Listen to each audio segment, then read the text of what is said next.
Ketika berbicara El Nino, yang pertama kali menjadi sorotan tentu saja pertanian. Indonesia dikenal sebagai negara agraris, yaitu negara dengan perekonomian bergantung atau ditopang oleh sektor pertanian. Sebagai negara agraris, Indonesia memiliki sumber daya alam yang melimpah serta dipercaya dapat mendorong perekonomian negeri. Namun dengan adanya ancaman ini, tentunya menjadi momok mengerikan bagi Indonesia. Ada banyak komoditas pertanian yang terdampak, namun padi menjadi yang menarik untuk diperhatikan. Wakil Menteri Lingkungan Hidup dan Kehutanan Alu Dohong sebelumnya juga sudah memperingatkan, salah satu efek El Nino adalah potensi kebakaran hutan dan lahan akan semakin tinggi. Selain itu, akan terjadi defisit air dan memicu kekeringan ekstrim yang bisa berdampak pada produksi pangan di dalam negeri. 2015 kan kita tahu itu El Nino paling parah ya. Bahkan kemarauannya sampai 4-5 bulan kan. Dan itu menyebabkan impact yang luar biasa tadi. Bahkan beban ekonominya atau biayanya juga besar. Nah, belajar dari pengalaman itu, maka kita lakukan corrective action. Penanganan karhutla ini tadi. Kita perbaikin kebijakannya seperti yang saya bilang tadi. Kita perbaikin koordinasinya. Kita perbaikin cara-cara mitigasinya, ya tadi macam-macam tadi saya bilang kan, baik mitigasi secara prevensi ya, pencegahan, patroli dikuatkan, satgas dibentuk, kemudian dilakukan monitoring data hotspot dan sebagainya, di informasinya kita kuatkan dengan melibatkan teknologi yang semakin baru gitu ya, teknologi pemantauan hotspotnya. Kemudian kita lakukan pemantauan secara aktif di lapangan. Ada kebakaran dikit dipadamin langsung. Kemudian teknologi modifikasi cuaca, melakukan pemulihan gambut, misalnya daerah-daerah yang rawan terbakar, lakukan restorasi gambutnya dengan tadi membangun infrastruktur pembasahan gambut dan sebagainya, baik di konsesi, baik di non konsesi dan seterusnya seperti itu. Kemudian kita bangun pusat-pusat simpul-simpul koordinasi di daerah. Bahkan kita sekarang juga menerapkan misalnya tingkat lapangan di desa membentuk MPA kan, masyarakat peduli api gitu ya, di daerah desa-desa, melibatkan juga Babinsa dan seterusnya yang ada di situ. Ini semua langkah-langkah yang dilakukan pemerintah, corrective action tadi ya, supaya pengalaman 2015 itu tidak pernah terulang lagi untuk saat ini dan seterusnya. Fenomena El Nino ini diperkirakan bakal memangkas produksi padi pada 2023. Laju penurunannya diperkirakan berkisar 2 juta ton gabah kering giling atau GKG. Berkaca pada 2019, ketika Indonesia menghadapi El Nino dan IOD, memperkirakan produksi padi turun 7,7% ke 54,6 juta ton GKG dari tahun sebelumnya.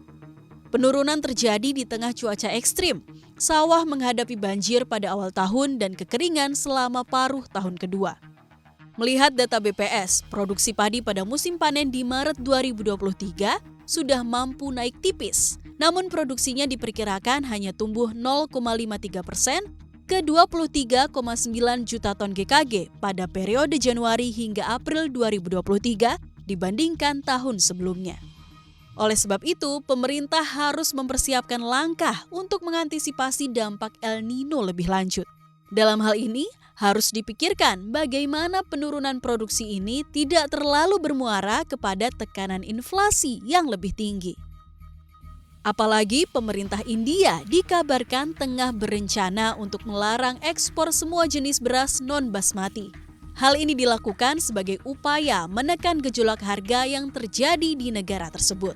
Dilansir dari Bloomberg, menurut seorang sumber, saat ini India sedang khawatir kenaikan harga beras di dalam negeri akan memicu naiknya angka inflasi. Oleh sebab itu, kebutuhan dalam negeri harus diutamakan agar harga bisa tetap terkendali. India menyumbang lebih dari 40% ekspor beras dunia, yaitu 56 juta ton pada tahun 2022. Tetapi persediaan yang rendah berarti setiap pemotongan pengiriman akan memicu harga pangan yang didorong oleh invasi Rusia ke Ukraina tahun lalu dan cuaca yang tidak menentu. Saat produksi dari dalam negeri terganggu akibat El Nino, mau tidak mau pemerintah harus melakukan impor beras. Tetapi jika negara pengekspornya memberhentikan ekspor tersebut, pemerintah harus putar otak agar kebutuhan beras dalam negeri tetap terpenuhi. Terbaru, Rusia secara sah menangguhkan Black Sea Grain Initiative atau Kesepakatan Biji-bijian Laut Hitam pada Senin 17 Juli 2023 lalu. Pemerintah Presiden Vladimir Putin resmi mengatakan kesepakatan itu sudah tak berlaku. Sebenarnya Moskow telah mengancam akan meninggalkan kesepakatan selama berminggu-minggu. Pasalnya, ekspor pertanian Rusia dan pupuk masih terkena sanksi. Фактически черноморские договоренности прекратили свое действие сегодня. Как сказал уже ранее президент Российской Федерации, истекает срок 17 июля. К сожалению, часть, касающаяся России, этой черноморских договоренностей, не выполнена до сих пор. Поэтому ее действие прекращается. Как только российская часть договоренности будет выполнена, российская сторона вернется к реализации этой сделки незамедлительно. Hal ini menyebabkan kekhawatiran di negara-negara berpenghasilan rendah bahwa kenaikan harga akan membuat makanan tidak terjangkau. Lalu apa dampaknya bagi Indonesia? Indonesia merupakan pengimpor terbesar biji-bijian dari jalur Laut Hitam di Asia Tenggara. Dari tahun 2022 sampai dengan Juli 2023, Indonesia tercatat mengimpor 391.357 metrik ton biji-bijian melalui inisiatif Biji-bijian Laut Hitam. Selain beras, 5 kebutuhan pokok lainnya ternyata juga dipenuhi melalui impor. Dengan adanya peringatan El Nino yang mengancam global, tentunya juga membuat Indonesia was-was untuk memenuhi kebutuhan pangan impor ini.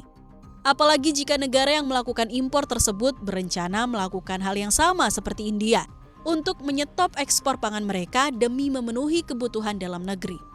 Produksi produk pertanian dalam negeri tidak cukup memenuhi kenaikan pesat konsumsi makanan, sehingga mendorong impor terus-menerus. 6 dari 9 bahan pokok itu kecukupannya harus dipenuhi dari dalam negeri. Yang mengejutkan adalah ketergantungan tinggi pada impor selain beras, di mana rata-rata impor daging selama 11 tahun terakhir mendominasi 35%, gula 28%, garam 14%, dan susu 13%. Dalam 11 tahun terakhir, rakyat Indonesia telah menghabiskan 84,8 miliar dolar Amerika Serikat atau setara 1.272 triliun rupiah untuk hanya berbelanja 6 dari 9 barang kebutuhan pokok tersebut. Jumlah uang belanja dapur rakyat yang jumbo ini menyedihkan bila disandingkan dengan sejumlah data betapa Indonesia adalah negara dengan kondisi masyarakat dan wilayah yang subur dan makmur serta berkecukupan segala sesuatunya. Indonesia adalah negara ke-14 untuk luas daratan. Negara dengan panjang garis pantai ketiga. Sebanyak 53% penduduknya adalah usia produktif, buruh murah, dan 4 musim yang aman dari cuaca ekstrim. Kerentanan ketahanan pangan Indonesia dari gejolak krisis pangan dunia cukup besar, tampak pada besaran impor mayoritas sembako. Juga tampak dalam 4 komoditas utama seperti beras, gandum, jagung, dan kedelai yang dipublikasikan oleh The Food Security Portal. Semakin mahalnya harga-harga kebutuhan pangan di pasar internasional membuat ada konsekuensi serius terhadap fundamental ekonomi nasional. Salah satunya adalah beban berat bagi pengeluaran rumah tangga di Indonesia yang semakin kesini semakin terbebani oleh inflasi harga pangan.